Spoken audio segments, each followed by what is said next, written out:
Welcome to Loose Lips. All the things you wanted to say, but didn't know how to say it. Today's topic is Russia will always blame Ukraine for everything. And will there ever be a coup in Russia? Now, Russia recently experienced terrorism on its land, yet they blame Ukraine, even though ISIS has already stated they did the attack. Russia seems to forget that Afghans have long memories and are no friends to Russia, yet Russia once again chooses propaganda to suit its own needs. The situation surrounding the concert attack in Moscow is quite complex and involves a mix of claims and counterclaims. ISIS claims ISIS has claimed responsibility for the attack, which resulted in significant casualties. Despite ISIS's claim, Russia President Vladimir Putin accused Ukraine of being involved in the attack, suggesting that Ukraine had prepared an escape route for the perpetrators. Ukrainian President Vladimir Zelensky has denied any Ukrainian involvement in the attack, describing Putin's accusation as predictable and without evidence. The U.S. National Security Council stated that there was no Ukrainian involvement in the attack, attributing sole responsibility to ISIS. There is a strong possibility that Putin even knew of the attack and did nothing about it to ramp up mobilization to further attack Ukraine. Of course, he would not state this prior to his election, as mobilization is not favored in Russia. But with the false election over, he has decided to put mobilization into place. We must remember that Russia was warned of imminent attacks weeks ago, yet Putin declared that the West once again was trying to instill fear in the Russian citizens. What do you say now, Putin? With everyone going in circles and wondering what comes next, even with discontent in Russia over several topics, will there ever be a coup in Russia and will Putin be overthrown? There are even hints that Putin will now go after the uber oligarchs and ask them to fund the war. As of now, there is no evidence or indication of an imminent coup in Russia following the death of Alexei Navalny. While Navalny's death has sparked international outrage and condemnation, Russian President Vladimir Putin remains firmly in control. His confidence appears unwavering, and he continues to extend his rule. Even as Ukraine faces military setbacks and Western sanctions have limited impact, the Kremlin's disregard for Western criticism suggests that Putin is unlikely to be swayed by external pressure. However, the situation remains fluid and developments could unfold in unpredictable ways.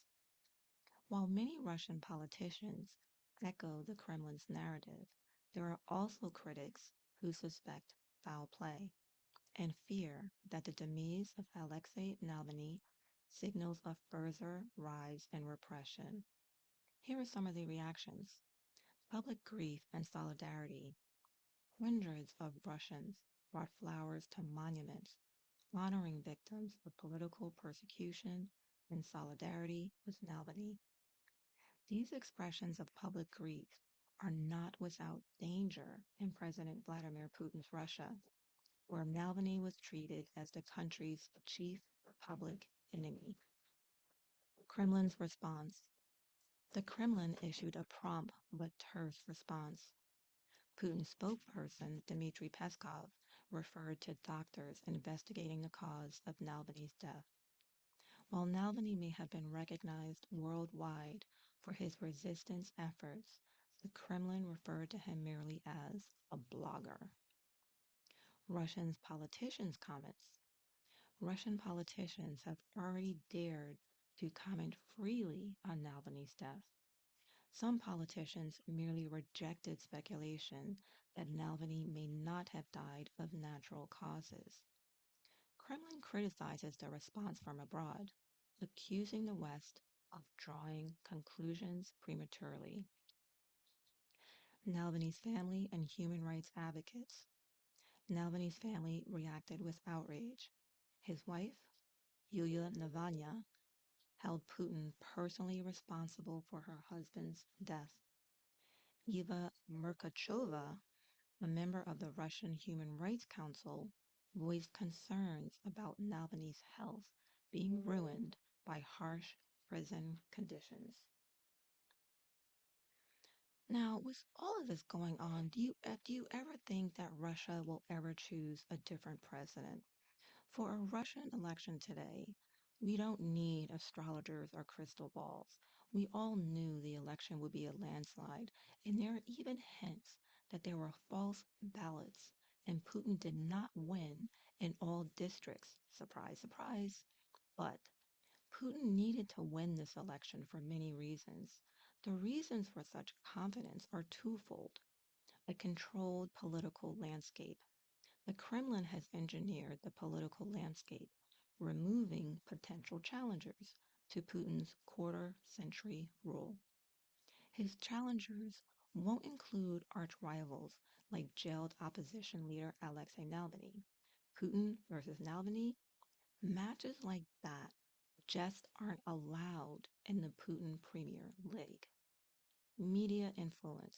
The Kremlin controls television, granting Putin vast airtime. He's praised and rarely criticized during broadcasts. This media dominance is handy for seeking re-election. With Russia in such an influx, what happens next? Now, the current situation in Russia is indeed in a state of flux, with various factors contributing to uncertainty. Here's a brief overview of the current state and potential future scenarios. There's ongoing conflict. The war in Ukraine has entered its 108th week, with significant human costs and millions of people displaced. Political landscape. President Putin's leadership continues amid internal and external pressures, with discussions about Russia's future post Putin and potential scenarios ranging from forms continued authoritarianism to shifts in political dynamics. Economic outlook. Despite sanctions, Russia's economy has shown resilience, partly due to increased trade with countries like India and China. However, there are concerns about long-term sustainability, with potential problems ahead due to a war economy, reduced access to technology, and an outflow of skilled workers. But there are a lot of indications, even up to today, that not only is India pulling back on purchase of oil within Russia, China has also pulled back in monetary support with their payment systems. Both deal a heavy blow to Russia and Putin, so we can only wait and see what happens. The current economic situation has many citizens complaining about the rise in prices over simple foods and quality of life and standards deteriorating. Russia's economy is in a war footing, leaving many departments, such as housing, roads, education, and healthcare, without the funds it needs to improve. Lately, we see drones hitting targets within Russia, oil refineries, and bases. The war has come home to Russia. It is really up to the people to stand up to Putin and say enough is enough, especially once it hits home. Ukraine should keep up their efforts so the people in Russia have a tenth of an idea of what they are going through. Only then will the people finally wake up and state they want the war to end with Ukraine's borders in place. Ultimately, Putin must be stopped, and if a coup will do that, then a coup should happen. Obviously, the only way Putin will stop is through either his death or a coup. These are the only two choices I see. Take the bridge down Ukraine and do it soon. That's all for today. Thank you for listening to Loose Lips, and until the next time.